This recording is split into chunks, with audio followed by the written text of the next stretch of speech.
Nasyak ako, ngayon lang ako nakarinig ng marketing plan na ganito.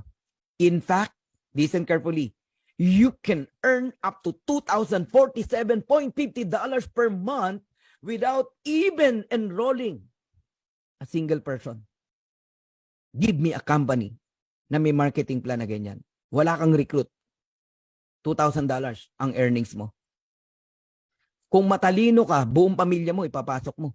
Kung maduda ka, huwag mong ipasok. Pati sarili mo. O kaya, kung sigurista ka, ikaw muna, sarili mo lang. Panghihinayang ka, promise.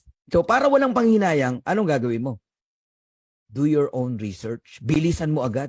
Aralin mo agad. Hindi yung nakatunganga ka, naghihintay ka kung may kikita na. Tsaka ka kasasali. Mali.